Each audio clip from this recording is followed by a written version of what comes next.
자, 오늘 말씀부터 본격적으로 어떻게 보면은 교리에 대한 논쟁이죠. 사도 바울이 전하는 복음의 내용에 대해서 명확하게 보여주는 말씀입니다. 사도 바울은 당시 헬라 학문을 했었고 논리학, 수사학을 공부한 것이 틀림없다라고 느껴질 정도로 그의 글에는 힘이 있습니다. 논리가 있죠. 그래서 이거는 빼도 박도 못하게 오직 예수 그리스도를 믿는 믿음으로만 구원받는 것이구나, 이게 바로 하나님의 뜻이구나 하는 것을 명확하게 느낄 수 있게 그렇게 이제 말씀을 해주고 계십니다. 사도 바울은 현장에서 설교하는 것보다 글로써 이렇게 복음을 표현할 때 더 선명하게 복음이 드러났던 것 같습니다. 설교는 오히려 베드로 같은 사람들이 더 열정적이고 듣는 청중들의 어떤 정서적인 부분을 더 끌어올리는 그런 설교를 잘 했던 것 같습니다. 그러나 반면 베드로는 글 쓰는 것은 잘 못하죠. 베드로 전후서 잘 쓰지 않았습니까? 네, 잘 썼죠. 그러나 이제 베드로 전후서를 베드로가 직접 기록했다기보다는 그 옆에 마가라든가 많은 후진들이 그의 말을 보다 이렇게 다듬어서 이렇게 기록을 한 것이죠. 그래서 사도 바울의 글은 사도 바울의 글대로 소중하고 베드로의 글은 베드로의 글대로 우리들에게 꼭 필요한 말씀이 되는 것입니다. 오늘 말씀에 보면 어리석도다 갈라디아 사람들이여 라는 탄식으로 바울 사도의 목소리가 시작됩니다. 왜 어리석도다 라고 하는, 듣는 사람이 조금 기분이 나쁠 수도 있는 듯한 표현을 썼을까? 그만큼 사도 바울은 지금 너무나 실망했고 깊이 탄식하고 있다는 것을 알 수 있습니다. 내용을 보면 우리가 충분히 그 이유를 이해할 수 있는데요. 예수 그리스도께서 십자가에 못 박히신 것이 너희 눈앞에 밝히 보이거늘. 자, 이 표현은 어떤 뜻입니까? 갈라디아 교회 성도들은 대부분 예수님께서 십자가에 달리셨을 때에는 꼬맹이였거나 태어나지도 않은 사람들입니다. 그리고 그들은 그 예수님께서 십자가에 못 박히실 때 그 주변에 살고 있던 사람들이 아니고 그곳으로부터 매우 멀리 떨어져 있는 곳에 살고 있는, 그리고 이방인들입니다. 그들의 눈에 어떻게 예수 그리스도께서 십자가에 못 박히신 것을 볼 수 있었겠습니까? 보았더라도 기억이 나지 않을 것이고 그들은 보지도 못했습니다.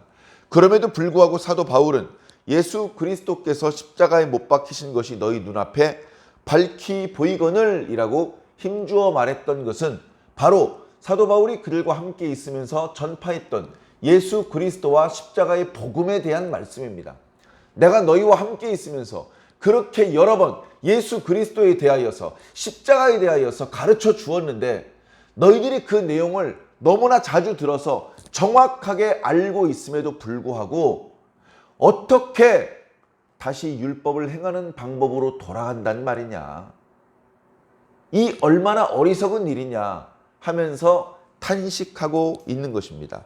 도대체 누가 너희를 꾀느냐?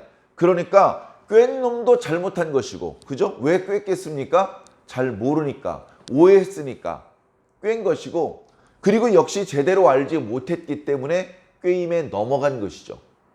꾀인 사람도 교회에 가만히 들어와서 예수 그리스도를 믿을 뿐 아니라 율법도 행하여야 해, 할례도 받아야 해, 이렇게 가르치는 사람도 예수님의 일을 회방하는 사람이 되는 것이고, 결국 그런 거짓 가르침을 분별하여 배척했어야 됨에도 불구하고 속아 넘어가고, 역시 예수 그리스도를 믿음과 함께 율법을 지켜야 된다고 생각을 하며 그렇게 행동을 하는 성도들도 역시 예수 그리스도께서 십자가를 지시고 피 흘려 우리를 대신하여 돌아가신 그 은혜를 별것 아닌 것으로 만드는 그런 행동을 하는 것이 되는 것입니다. 그러니 이 얼마나 실망스럽지 않은 일이겠으며 이 얼마나 탄식할 일이 아니겠습니까?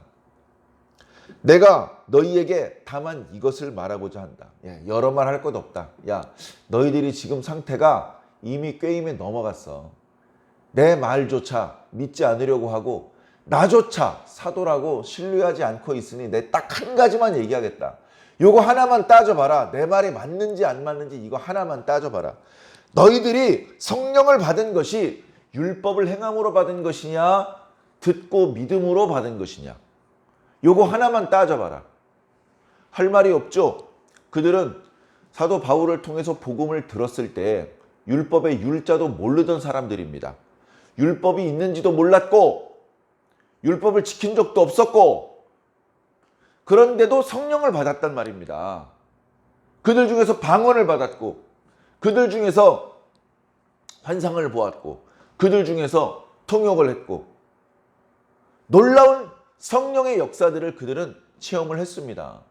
자신들이 성령을 받았는지 안 받았는지 아리까리한 상태가 아닙니다.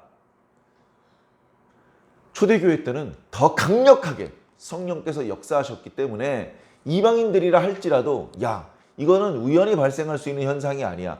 이건 하나님께서 우리들에게 성령을 주셨기 때문에 나타나는 현상이야. 또 사도들도 그것을 확증해 주었고 사도들의 모습과 자신들의 모습이 일치되었기 때문에 아, 이것은 성령을 받은 것이다 라고 모두 알고 있었습니다. 그런데 그때 그들은 율법을 행한 적이 없습니다. 우리가 율법을 행한 적도 없었고 율법을 전혀 알지 못하던 때에도 성령을 받았네? 그렇다면 우리가 성령을 받은 것은 율법을 행함으로 받은 것은 아니네. 우리가 성령을 받은 것은 예수 그리스도와 십자가 복음을 듣고 믿음으로 받은 게 확실하네. 사도 바울은 바로 그 부분을 지적한 것입니다. 내가 딱 한 가지만 말하겠다. 너희들이 성령 받은 것이 율법을 행함으로냐 듣고 믿음으로냐? 너희가 이같이 어리석으냐? 성령으로 시작하였다가 이제는 육체로 마치겠느냐? 그들의 신앙은 비록 구약 율법을 모르고 율법을 행한 적도 없지만 그들은 성령으로 충만한 사람이었습니다.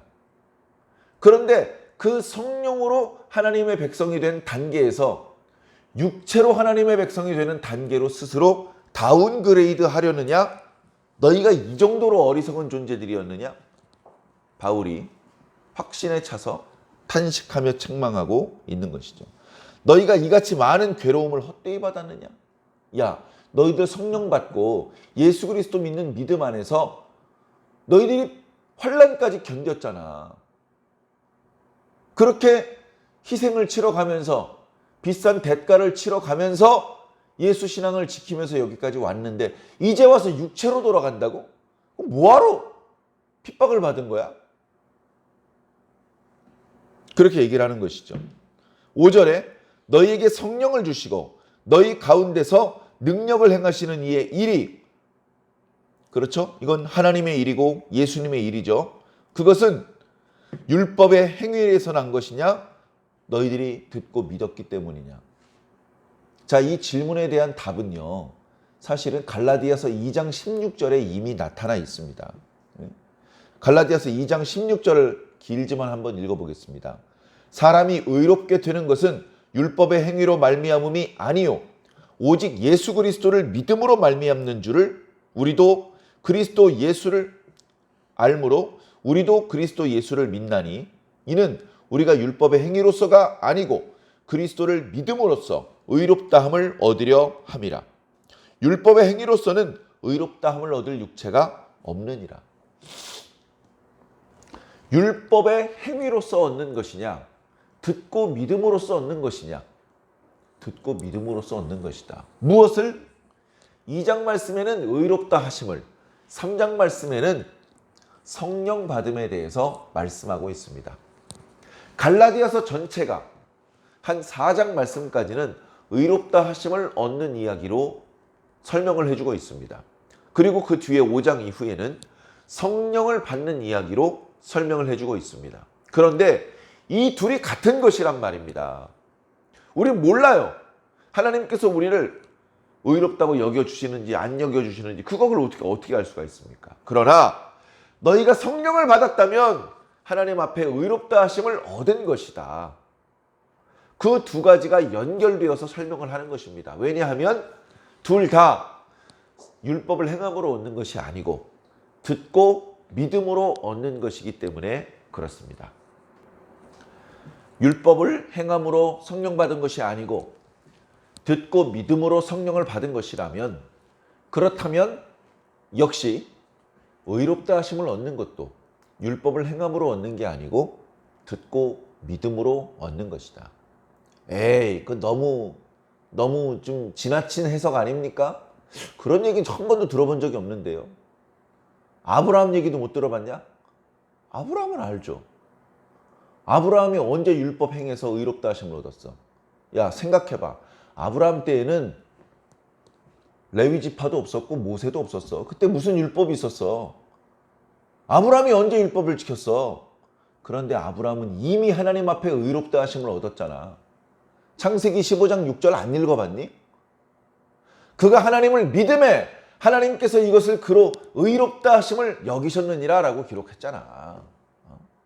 아브라함이 율법을 행함으로 의롭다 하심을 얻은 게 아니고 하나님의 말씀을 듣고 믿음으로 의롭다 함을 얻은 거야. 그 말씀을 보면 하나님께서 먼저 말씀하십니다. 네 자손이 많을 것이고 이 땅을 다 차지할 것이다. 잘 믿어지지 않는 내용입니다. 하나님 어떻게 그게 되겠습니까? 그런데 아니다, 될 것이다. 하나님께서 말씀하셨죠. 그때 믿었다는 거예요. 아브라함이 믿었는지 안 믿었는지 어떻게 합니까? 아브라함이 믿었다니까요. 아브라함이 믿고서 이삭을 하나님 앞에 바쳤습니다. 죽이면 다시 살려주실 것을 믿었습니다. 그렇게 율법은 들어본 적도 없는 아브라함이, 율법을 행한 적도 없는 아브라함이 하나님의 말씀을 듣고 믿음으로 의롭다 하심을 얻었다.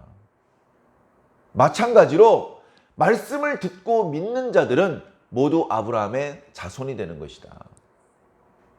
거꾸로 아브라함은 조상이 되는 것이죠. 그래서 우리가 아브라함을 믿음의 조상이라고 표현하는 것입니다.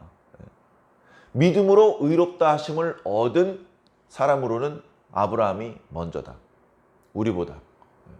우리는 그의 자손이다. 다시 말해서 아브라함이 의롭다 하심을 얻었던 그 믿음과 오늘 우리가 하나님 앞에 의롭다 하심을 얻게 되는 그 믿음이 같은 믿음이라는 겁니다. 믿음이 본질적으로 같은 믿음이에요. 그렇기 때문에 그 믿음으로 아브라함도 그리고 우리도 의롭다 하심을 얻는 것입니다. 아브라함이 그 믿음으로 복을 받았죠? 아브라함과 같은 믿음을 가진 우리는 아브라함과 함께 복을 받을 자들이라는 것입니다. 할렐루야.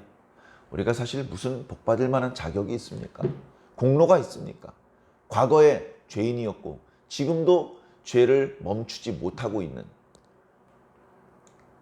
바퀴가 네모난 자동차가 조용히 굴러가지 못하고 쿵쾅거리는 것처럼 예수님을 믿고 있음에도 불구하고 여전히 실수가 많고 오해가 많고 연약하여 그 뜻을 알면서도 지키지 못할 때가 많은 것이 우리들인데, 그런 우리들도 아브라함과 같은 믿음을 가지고 있기 때문에 아브라함과 함께 복을 받는 자가 되었다고 말씀하시는 겁니다.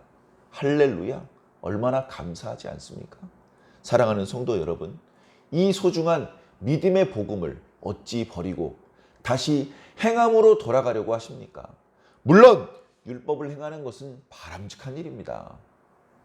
율법을 행하는 것은 매우 바람직한 일입니다. 우리가 연약해서 율법을 다 지킬 수 없는 것이 안타까울 뿐이지 율법을 지킬 수만 있다면 얼마나 감사한 일입니까?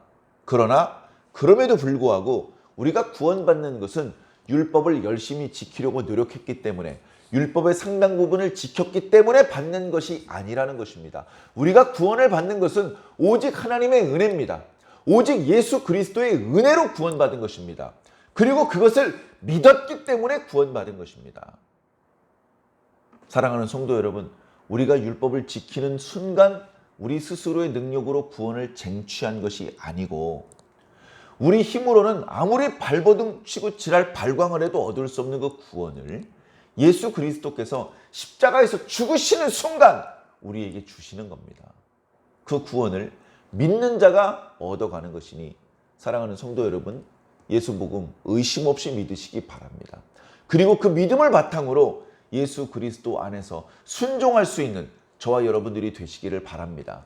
믿음이 먼저고 그 믿음을 근거로 순종을 할 때 우리들의 선행은, 우리들의 순종은 하나님 앞에 인정받을 수 있는 가치 있는 것이 되는 것입니다. 오늘도 그 믿음 안에서 의를 행하시고 하나님을 기쁘시게 하여 드릴 수 있는 저와 여러분들이 꼭 되시기를 예수님의 이름으로 간절히 축원합니다. 아멘.